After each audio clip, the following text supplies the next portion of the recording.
The banner above the docking gate read, "Greetings, infant civilization," in clean, careful letters. Someone had thought that was polite. I stood in the antechamber of the Galactic Council and read it 3 times, not because I needed to, because I wanted to be very sure about what I was walking into. My aide, Lieutenant Bikel, stood behind me and said nothing. He had learned over 4 years of working together that silence was often the correct answer. The antechamber was enormous, high ceilings that disappeared into mist, walls that shifted color every few minutes in what I assumed was some kind of atmospheric welcome display. Every species had their own section, separated by transparent dividers and gentle pressure differentials. Ours was the smallest. 2 chairs, a low table, a tray of water that nobody had asked for. I sat in one chair. Bikel took the other. Our 2 carry-on bags sat between us. The VETH delegation across the room had 47 members. They wore ceremonial layered robes that changed color with their moods. Right now, the VETH delegate closest to the glass was wearing a deep, suspicious purple. He kept looking at our bags. I smiled at him. He looked away first. "Commander," Bikel said quietly, "the session opens in 6 minutes. I know. You have been adjusting your translator bead for the past 20 minutes. I stopped touching my ear. The bead was fine. It had always been fine. I knew it was fine. The Karath delegation filed past our section on their way to the main chamber. 26 members in ceremonial formation, carrying what appeared to be their species equivalent of flags. Long, flowing banners depicting historical victories. They moved with the slow, deliberate pace of a people who expected everyone else to wait for them. One of their officials glanced at our section and made a sound that the translator rendered as something close to disappointing. Bikel wrote it down. He wrote everything down. The doors to the main chamber opened. The mist shifted. Somewhere inside, a formal tone sounded low and resonant, the kind meant to make your chest feel something. I stood up, straightened my jacket. The duty jacket, not the parade one. I had the parade jacket packed. I had made a decision about which one to wear, and I had made it deliberately. "Ready?" Bikel asked. "Walk with me." The chamber was the size of an aircraft hangar on a good day and a small city on a bad one. Curved tiers of seating rose in concentric circles from the central floor, every seat filled. 300 delegations.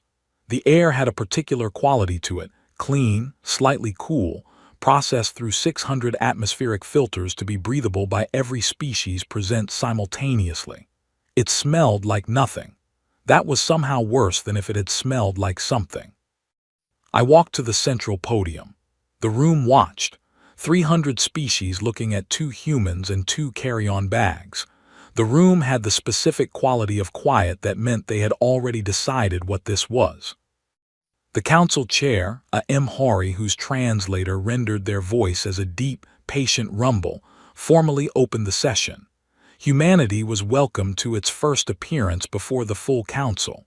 Recorded applause came from several delegations. The Karath did not applaud. Then the VETH liaison interpreter stepped forward.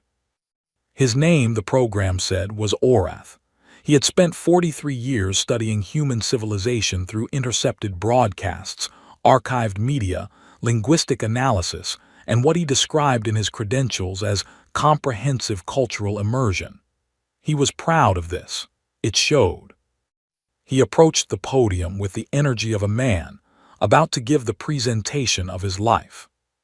He had a display screen. He had prepared slides. The first slide said, "Understanding our newest friends, a journey into human culture." There was a picture of the Earth at sunrise on it. I stood to the side and kept my face completely still.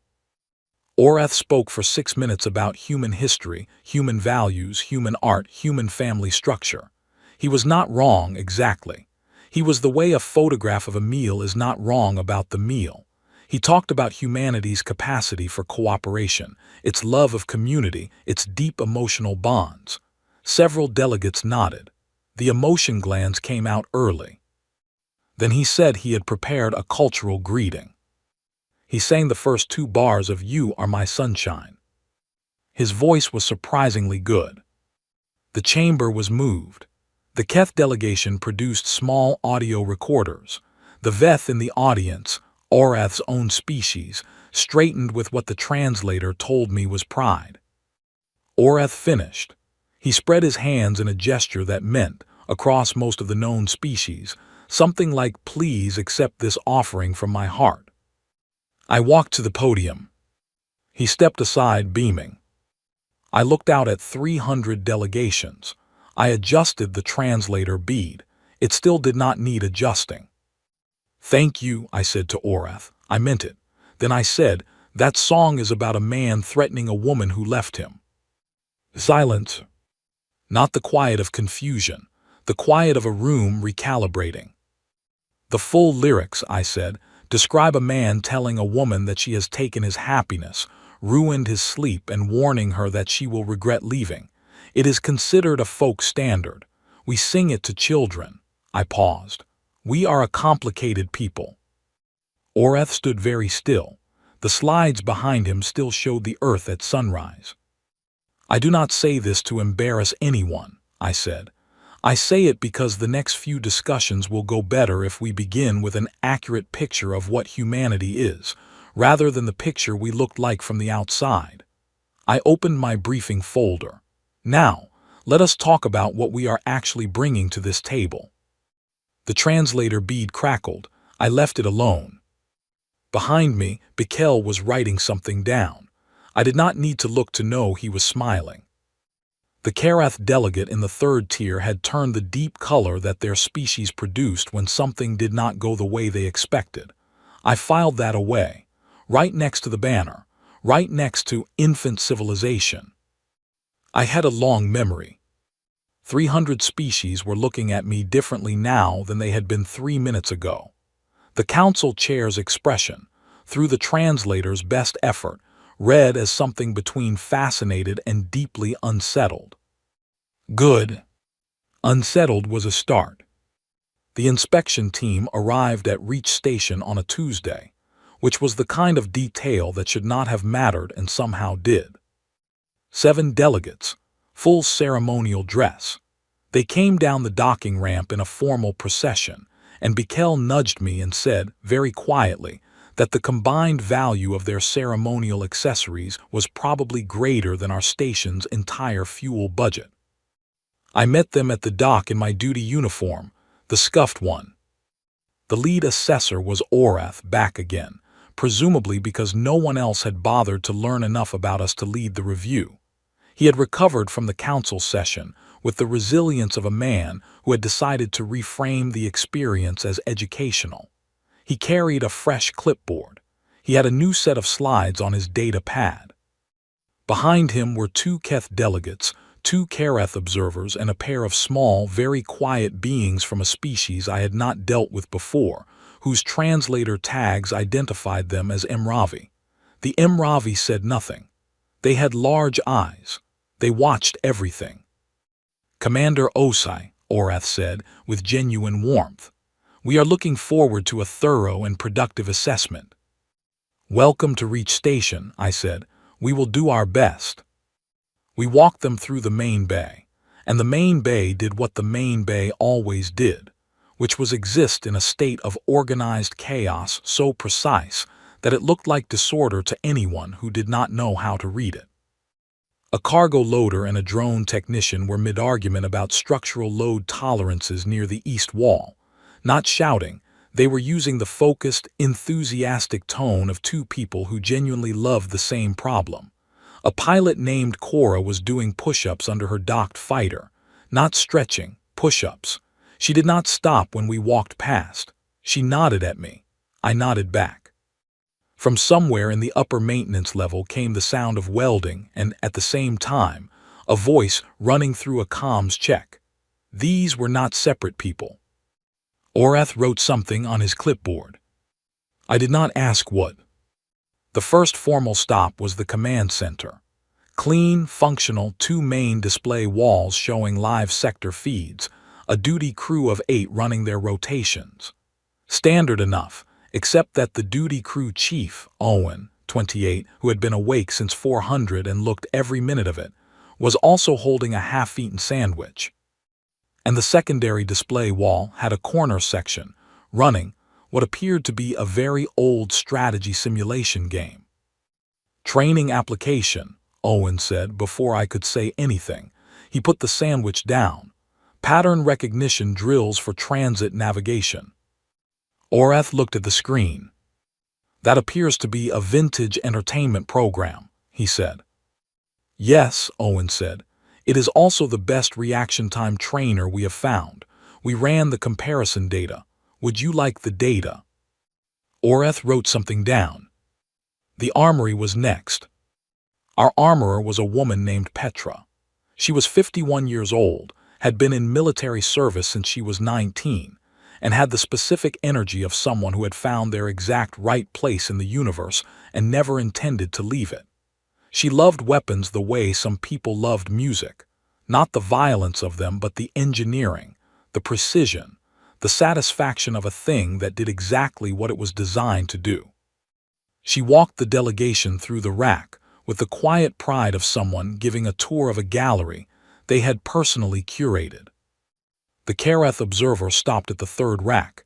He leaned in. He said, "These have been modified." "Improved," Petra said pleasantly.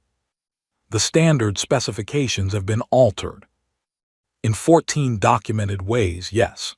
She pulled one down and began pointing out each modification with the unhurried patience of a woman who had been asked this question many times and was never tired of answering it. Field trigger reset for cold weather response. Grip adjustment for left-hand carry. Heat dispersal fins added here. We found the original design ran warm in extended engagements.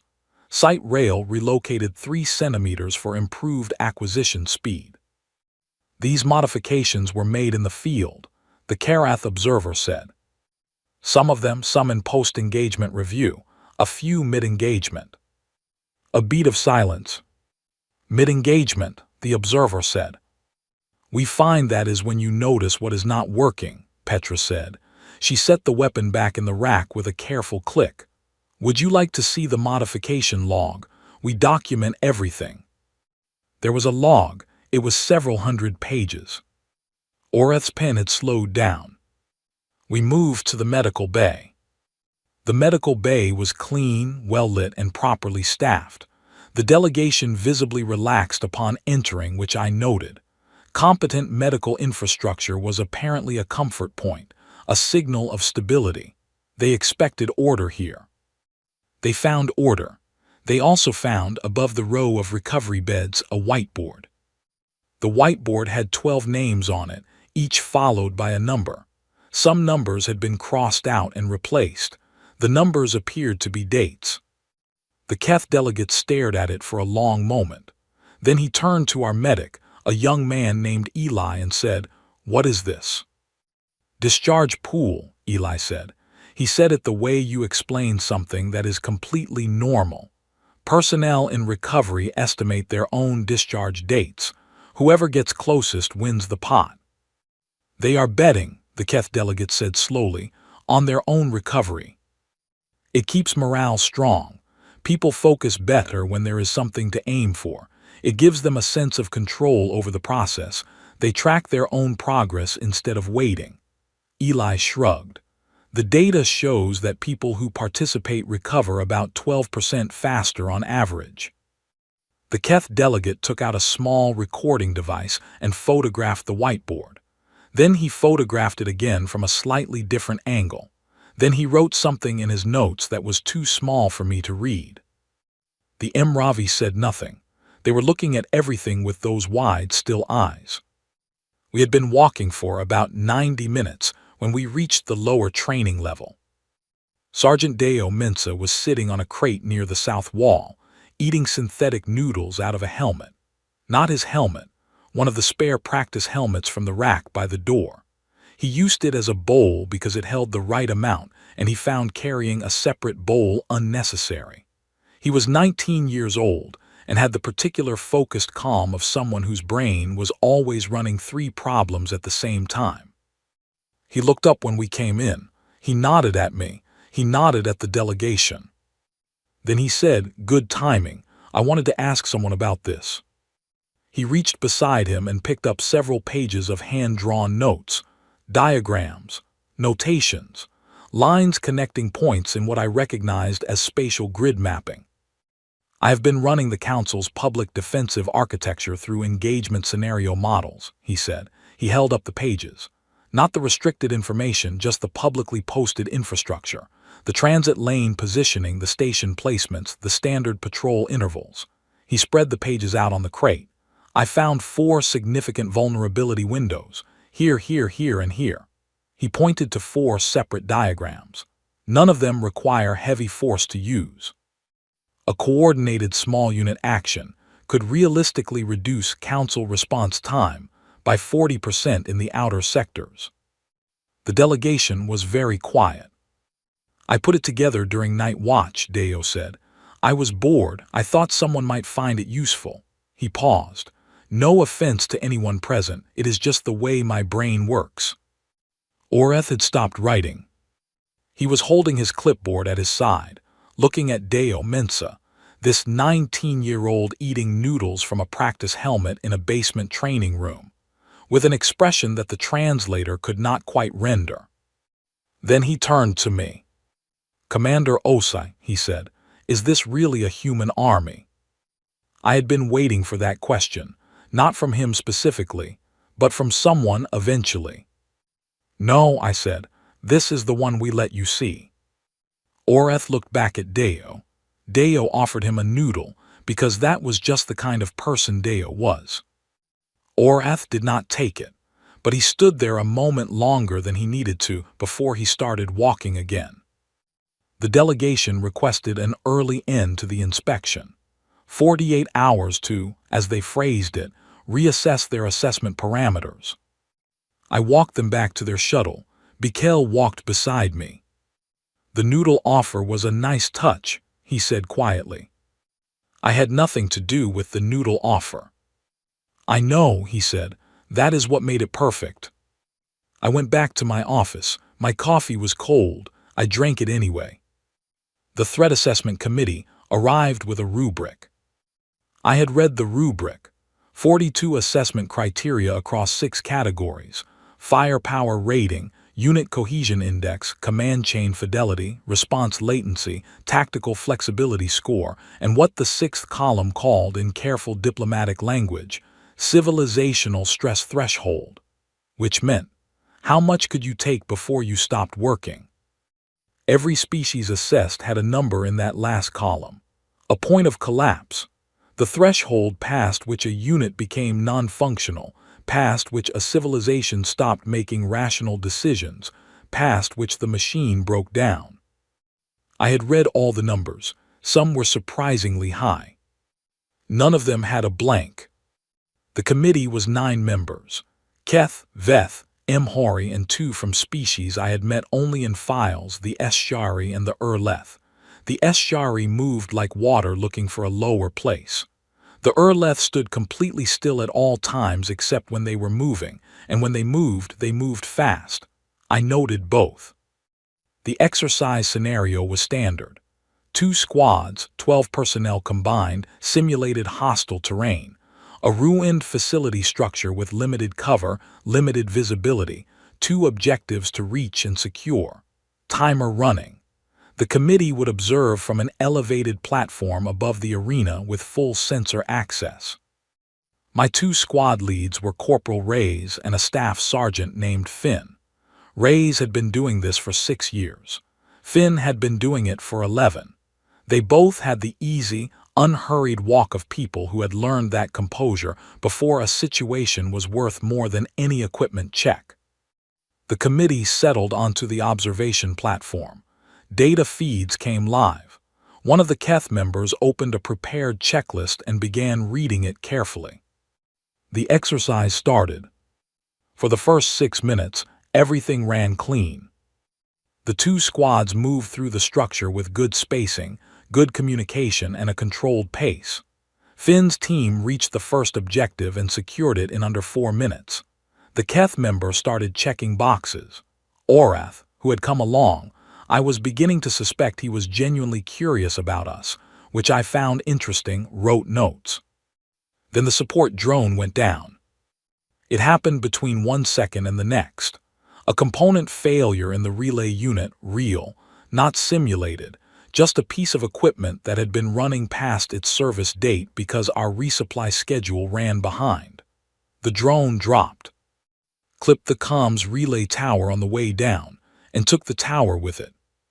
The comms went dark, and a piece of shrapnel, small and fast and entirely indifferent, caught Corporal Ray's in the left shoulder. The sensors on the committee's board registered it immediately. Real tissue impact, real blood. The HFY representative began composing a suspension protocol on her data pad. Nobody suspended the exercise. Ray's went to one knee. She stayed there for 4 seconds, just 4, and then she reached into her kit, pulled out a compression wrap, and bound her own shoulder with her spare bootlace because her hands were busy, and the bootlace was already in her hand. She stood up. She was back, moving in under 20 seconds. The Comsdark squad was now operating with no central coordination, no drone support, no relay link to Finn's team, no way to confirm objective status. What they had was 12 people, their training, and each other. They invented a hand signal system. Not a new one entirely. Elements from 3 separate training modules, combined and adjusted on the spot to cover the specific gaps their current situation created. I watched it happen through the observation feed. Watched it move through the squad in real time, one gesture, a quick confirming nod, a modification added by the person at the back that worked better than the original, and then they were operating again, as a unit, as if the comms had never gone down. They completed the objective 7 minutes behind schedule. The committee platform had gone quiet around the 4-minute mark. At the 7-minute mark, when the exercise concluded and the final confirmation signal went up, the quiet had a different quality. Not the careful quiet of people watching a test. The quiet of people who had just seen something and were still deciding what to call it. The Keth member had stopped checking boxes. The checklist was on the desk beside him. He had not looked at it in several minutes. Oreth was not writing. I walked up to the platform. "Any questions?" I said. A long pause. Then the Keth member said slowly, "Your soldier, Corporal Ray's, she was injured during the exercise." "Yes." She continued. "Yes." She treated her own injury, mid-operation, and continued the primary objective. "Yes." He seemed to be searching for something. His translator bead flickered, not a malfunction, just the brief pause it made when it was working hard to find equivalent words.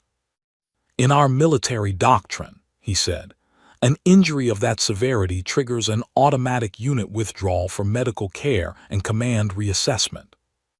"That is a reasonable approach," I said. "You do not do this. We assess the situation.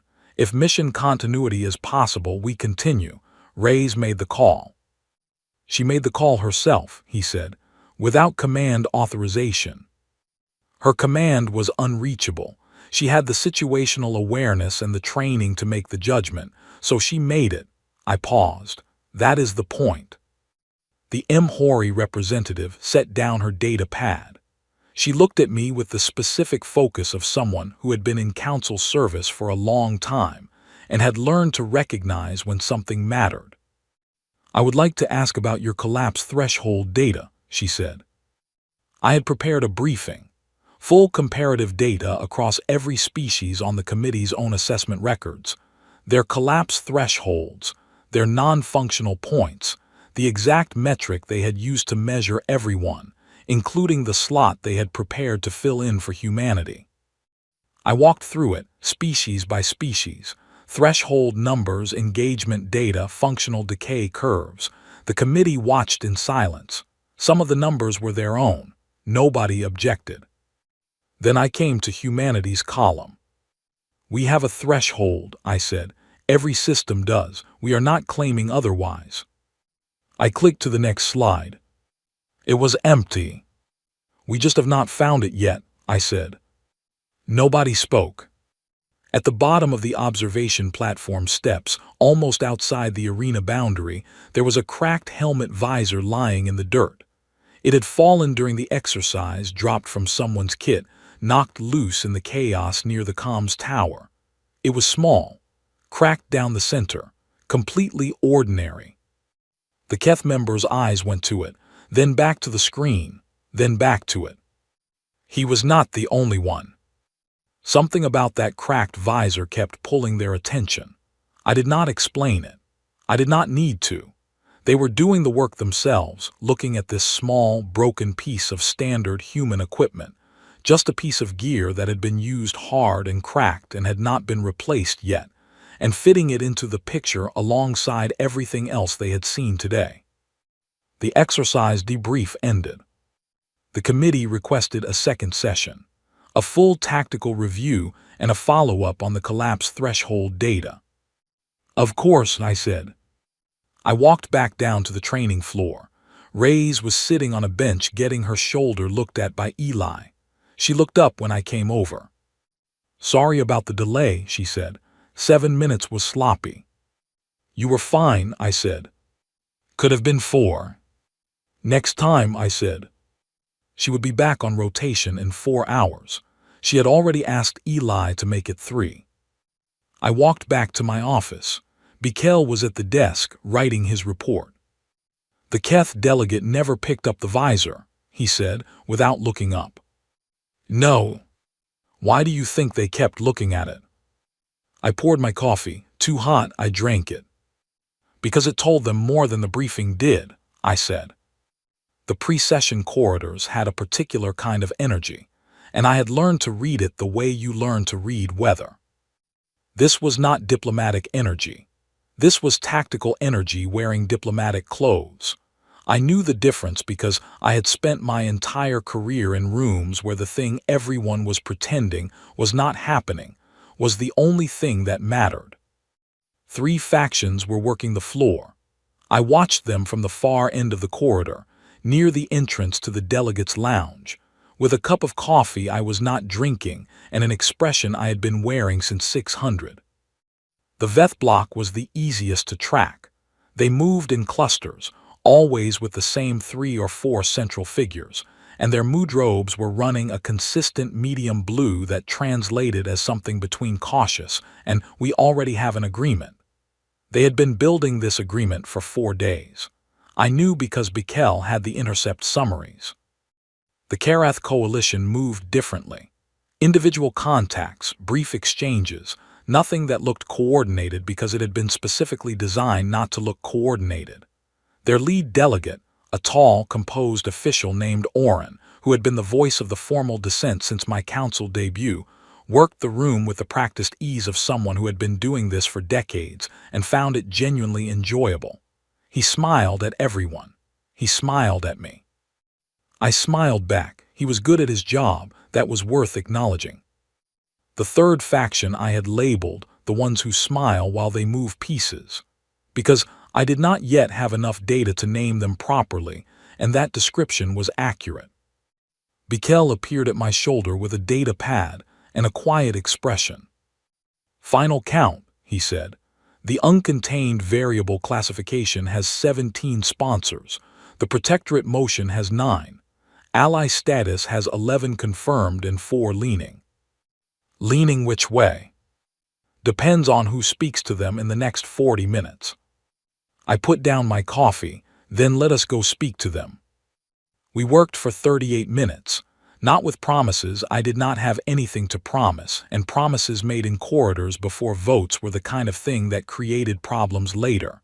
We worked with information, the clean version of what the committee had seen, the actual data from the collapse threshold briefing, the modification logs, the recovery pool.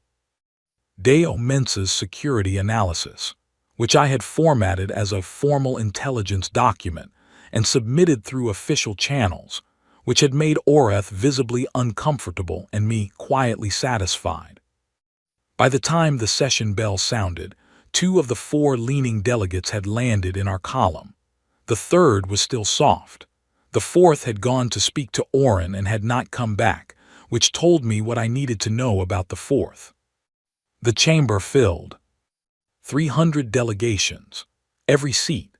The air was the processed, nothing-smelling air of a room trying to accommodate everyone and serving no one particularly well. I sat in the observer section. No floor rights, no vote. There as a courtesy, with Bikel beside me and my hands in my lap, and the voting console in front of me that I was not allowed to touch. My knuckles were the wrong color. I noted that and let it be. The council chair opened the session and laid out the 3 positions formally. The protectorate motion, the ally classification, the uncontained variable proposal, which was explained as a new assessment category for civilizations whose behavioral patterns required extended observation before formal status could be assigned. That was a careful way to say, we do not know what to do with this, and we would rather delay than decide. The Karath delegate Oren took the floor. He was, I will say this again, very good at his job. He did not use the word threat. He never used the word threat. He talked about predictability, about the importance of predictability in a multi-species council structure, how the stability of the entire body rested on each member's ability to anticipate the behavior of every other member, to plan around known patterns. He talked about how a civilization that modified its weapons during active combat, that continued objectives despite equipment failure and personnel injury, that produced tactical vulnerability assessments as personal projects during spare time. How a civilization like that introduced an element that could not be modeled. He was not wrong. That was the part that required me to sit very still with my hands in my lap. He built his case carefully, generously, without apparent hostility, acknowledging humanity's capabilities, acknowledging the council inspection data, acknowledging the exercise results. He framed all of it as evidence not of aggression, but of something more complicated. We are not saying humanity is dangerous, he said. We are saying humanity is unpredictable, and in a body that functions on trust and anticipation, unpredictability is its own category of concern. Several delegates were nodding. The third leaning delegate, the one I had not yet reached, was nodding too. The voting console in front of me did not move. I kept my hands in my lap and my face where it was. The floor opened for formal response. The Mhori representative spoke briefly in support of ally status. Clear, well-reasoned, citing the inspection data and the committee assessment. She was good, not as theatrical as Oren, but solid. 2 other delegates spoke in favor of the uncontained variable proposal. Then the floor was quiet. I was not supposed to have floor rights. I stood up anyway. The chamber reacted with the kind of disturbance that is not quite sound, a collective shift, a change in the air, 300 beings recalibrating at once. The council chair straightened. Orath, 3 rows up in the gallery, went very still. Commander Osai, the council chair said, you do not have floor standing in this session. I know, I said, I will be brief. Someone from the Karath section made a formal objection. I acknowledged it with a nod and kept talking, because the objection was on the record and I would accept the consequences. And I had 45 seconds before the chair was required to formally remove my access, and 45 seconds was enough. Delegate Oren is right, I said. We are unpredictable. We adjust our tools when the tools do not work. We keep moving when the plan breaks. We do this because we live in a universe where plans break and tools fail, and the only variable we can consistently control is whether we stop or whether we continue. I paused for exactly 1 second. You are correct that this is difficult to model. You are correct that it introduces complexity. What I want to suggest, briefly, and then I will sit down, is that the question you are actually trying to answer is not whether humanity is stable. I looked at Oren. He was watching me with the careful attention of a professional who respected a capable opponent. "The question," I said, "is whether we are yours."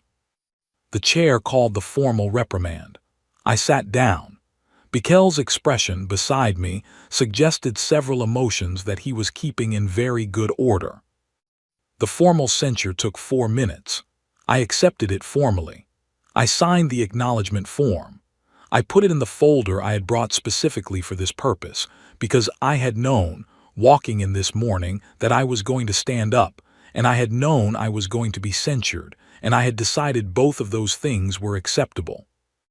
Then something happened that was not in any model, any briefing, or any of Bikel's careful corridor data. The Emhari spoke. The Emhari were the oldest civilization in the Council. Their delegation had been present at every session since the Council's founding, which was longer ago than humanity had had written language. They did not vote. They had not spoken in a recorded session in 40 years. Their representative was an entity that the translator rendered as elder presence, and whose physical form redistributed itself across the space it occupied rather than moving through it in the conventional sense. When it spoke, the room went quiet the way rooms go quiet when something significant is happening, and everyone in the room knows it at the same time. It produced a record. 11 seconds of footage on the main display. The quality was old, 2,000 years old, the timestamp said. It showed a species the translator had no current record for because that species was gone. It showed the council vote from 2,000 years ago. It showed the number 17 sponsors, which was the same number that Oren's proposal had today. It showed the aftermath. The Emhari elder said very quietly, "We were afraid. The species we classified as uncontained variable had potential that we did not yet understand, and that potential made us afraid, and we voted out of our fear. They are gone now. We are not proud of that record." The chamber was absolutely still. "I will not do that again," the elder said. "I do not ask others to share my position. I offer only this record and this. I have observed every species that has stood in this chamber in my time. I have never observed a species more unpredictable or more adaptive than the humans. I have also never observed a species that argued with themselves this thoroughly before walking into a room. This does not suggest instability to me. It suggests exactly the kind of nature this council was built by." It went quiet. It had said what it came to say. The vote ran. Ally status passed, not unanimously. The Kareth delegation lodged a formal dissent. Oren signed it with the composure of a man who had lost cleanly and knew it. I noted the dissent. I stored it carefully, in the same place I stored the infant civilization banner and every other thing that would need to be remembered later. After the session in the corridor, Bikel asked me if I was relieved. I thought about it honestly. "Ask me in 10 years, I said. I picked up my coffee. It had gone cold while I was in session. I drank it anyway. 3 months before the Vreth Silence fleet translated into council space, I moved our ships. I did it quietly. No formal request, no authorization chain, no council oversight committee review. I repositioned 4 destroyers and 2 rapid response carriers to cold-running holding patterns in the outer sectors, using navigational logs that would read as routine patrol extensions if anyone ran a standard audit. If someone ran a detailed audit, they would find exactly what I had done, and I would have to answer for it, and I had already decided that was an acceptable outcome. Bikel knew. He did not ask me to file the paperwork, which meant he had also looked at the Vreth transit data and reached the same conclusion I had. The Vreth Silence moved in a pattern, not the chaotic, aggressive pattern of a force driven by anger or desperation. Patient, methodical, the kind of patient that came from either very good planning or a very long view of time, and from what I had pulled together across the intercepts and the public record and a 40-page analysis I had sent to the council 4 months ago and never received a meaningful response to. The Vreth had both. 4 civilizations gone in 11 years, not conquered, not occupied, Gone, no signal, no wreckage, no survivors, no record after a certain date except silence. The Council's official intelligence summary described this as ongoing threat assessment required. The Council's unofficial response, which I had reconstructed from 3 separate diplomatic channels and one very tired Veth analyst I had bought coffee for, was closer to, "We are hopping, this resolves itself." I drank too much coffee in those 3 months, too hot every cup. I drank it anyway. The emergency session was called on a Thursday. I walked into the chamber with Bikel and the Karath descent in a folder under my arm. I had been carrying it every day, not out of stubbornness, but because I found it useful to stay precise about who was on which side of which line, and the descent was a very clean document on that subject. Every delegation was present. The emergency alert had gone out at 300, and by 700 the chamber was full, which was notable because the Council's standard assembly protocol required 72 hours of formal notice for a full session. They had waived it. That alone told me how seriously they were taking this. The briefing was thorough and deeply alarming in the way that thorough briefings about deeply alarming things tend to be. All the data organized clearly, all the numbers in the right columns, all the evidence pointing in one direction, and at the end of it, a gap where the solution was supposed to be. 4 civilizations gone. Projected Vreth transit path intersecting with 3 more Council member territories within 18 months. Combined Council military force rated at approximately 60% of what the models indicated would be required for a successful engagement.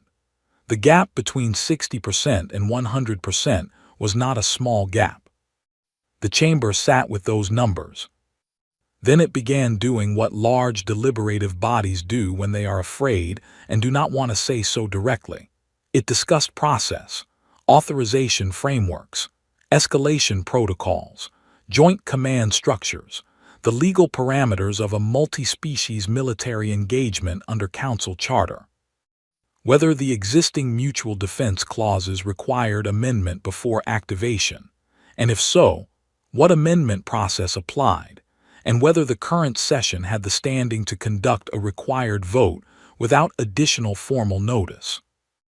I sat in the observer section with my hands in my lap and my coffee going cold on the desk beside me and the Karath descent in its folder, and I listened to this for 22 minutes. Then Bikel put his hand on my arm briefly. He was not stopping me. He was acknowledging that he knew what I was about to do. I stood up. This time I did not wait for the chair to acknowledge me. Floor rights in an emergency session operated under different protocols than standard sessions, and I had read those protocols 3 times in the past week, and I had floor rights. "I want to ask the chamber a direct question," I said. The room settled. "Not about process, about what you want." I looked at the main display where the Vreth transit projection was still running, then I looked at the chamber. "You have options. You can engage using the combined Council force, and the models give you about a 30% success probability at acceptable loss levels. You can pursue diplomatic contact, which 3 previous civilizations attempted and for which there is no recorded response." I paused. "Or you can authorize humanity to fight." The room was quiet. "Not under Council command structure," I said. "Not with Council engagement protocols. Not with pre-authorized force levels and committee-reviewed tactical frameworks. You authorize us to fight the Vreth silence, and we fight it the way we fight things. You will not always like what that looks like. Some of what we do will not be in any manual you recognize. There will be decisions made in the field that no committee reviewed and no authorization signed off on." I looked at Oren, who was watching me from his section with the careful, steady attention he had given me since the first Council session. "You will want afterward to put some of those decisions on record. I am fine with that. The record is the record." Oren said, "You are describing a blank authorization." "I am describing a trust decision," I said, "which is a different thing. A blank authorization means we can do anything. A trust decision means you believe we will do what is necessary and stop when the necessity ends." I picked up my coffee without thinking about it. Cold. I set it back down. Those are not the same. You need to know which one you are making. The Keth delegate, who had not spoken in any session I had attended, said, "What is your projected success probability?" "I do not have one." A long pause. "We do not work with projected success probabilities," I said. "We work with objectives. The objective is to stop the Vreth silence from taking any more council territory. That is the objective. We will work the problem from there." Oren raised his hand formally, requesting direct address. The chair acknowledged him. "Commander Osai," he said, "you understand that if this authorization passes and your forces engage without council oversight, and if the engagement fails or produces outcomes that the council considers unacceptable, humanity's ally status becomes a deeply complicated matter." "I understand." "You are accepting that risk on behalf of your civilization." "I am accepting it on behalf of this council," I said. "My civilization already accepted it when I moved our ships 3 months ago." A beat. "You moved your ships," Oren said. "Yes." "Without authorization." "Yes." He looked at me for a moment. Then very quietly he said, "Where are they now?" "Outer sectors," I said. "Cold running, holding pattern, waiting." The chamber absorbed this. The realization moved through it visibly, not panic, but a specific recalibrating kind of attention. The understanding that the question they had been debating for the past 40 minutes had already been partially answered 3 months ago by a decision made without them. I watched it land differently in different sections. The Keth delegate's expression did something I had no translation for. Oreth had gone very still in the gallery. The Mravi, always present, always watching with those wide, quiet eyes, had oriented toward me in a way that felt significant. The Mhari elder said nothing, but it was paying attention in a way that took up more space than usual. The vote was still running, had been running in formal background process while we talked, and then the emergency alert changed. Not a status update, a contact signal. The Vreth silence fleet had translated into council space. Not in 18 months, not in the projected window. Now, 6 hours ahead of every model, every projection, every careful assessment the council's intelligence services had prepared. The main display shifted to the contact feed, and the chamber went from deliberation to crisis in the specific way that shift happens when the clock runs out mid-sentence. Someone near the back of the chamber said something I did not catch. 3 delegations stood simultaneously. The authorization vote, still in background process, began generating formal delay requests. Our ships were already moving. I knew because my comm unit lit up at the same moment the contact signal hit, and Finn's call sign was on it, and the message was 4 words. "Contact confirmed. Moving now." I had not told Finn to move. I had not needed to. I had positioned the ships, briefed the squad leads, and trusted that when the signal came they would know what to do with it. They did, because that was the kind of people we had spent 20 years building. The tactical display on the main screen updated in real time. Council sensor feeds showing the Vreth transit signature, massive, organized, the patient geometric precision of a force that had done this before and expected to do it again without difficulty. And then in the outer sectors, 6 small human signatures resolved from cold running and began to move toward the contact. The chamber watched the display. The Vreth force was larger, significantly larger. By the metrics every delegation in this chamber understood, the engagement developing on that screen should have been brief and conclusive. It was not brief. The fighting ran for 12 hours. I will not make it sound clean, because it was not clean. It was 12 hours of the most adaptive, continuously improvised combat I had watched in my career, and I watched every minute of it on the sensor feed from the observer section, while the chamber around me moved through 7 different phases of reaction that I tracked without looking away from the screen. The Vreth silence had a pattern. Every engagement in their 11-year expansion had followed the same structure: initial contact, systematic suppression, withdrawal of the opposing force's ability to coordinate, and then the silence. The thing that followed the silence was not something the records described in useful terms. It was simply nothing. Where a civilization had been, nothing remained. They had never encountered a force that did not follow their pattern back at them. Finn's teams did not follow the pattern.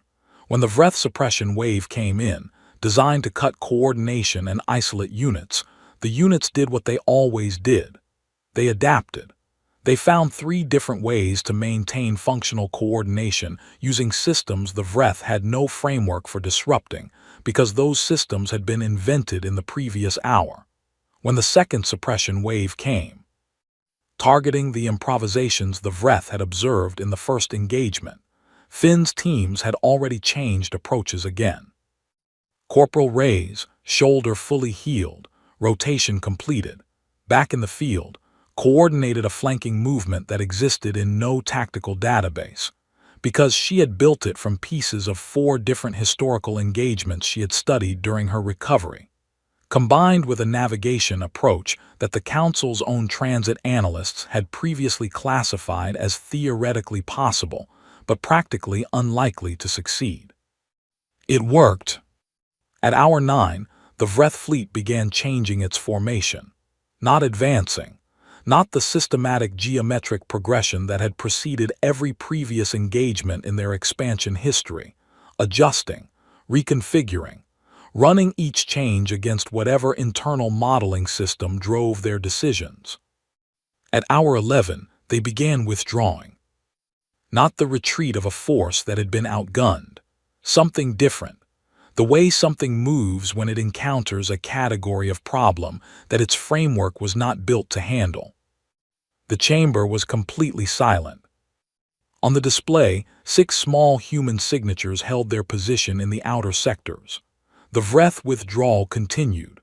The silence that followed had a texture to it, not emptiness but fullness, the kind that arrives when something significant has just occurred and has not yet been named. The Emhari elder said very quietly, "There it is." Nobody asked what that meant. Everyone in the chamber already knew. The authorization vote, still technically in process, passed retroactively in the session that followed. Formally, on the record with full council standing, it passed with a significant majority. The Karath delegation voted in favor. Oren voted in favor. He found me afterward in the corridor. He stood across from me for a moment in the way that people stand when they are composing what they intend to say. Then he said, "You moved those ships before you had authorization." "Yes." If the engagement had failed, that would have ended humanity's council standing. "Yes." He looked at me for a moment. "How did you know it would not fail?" I thought about the honest answer to that question.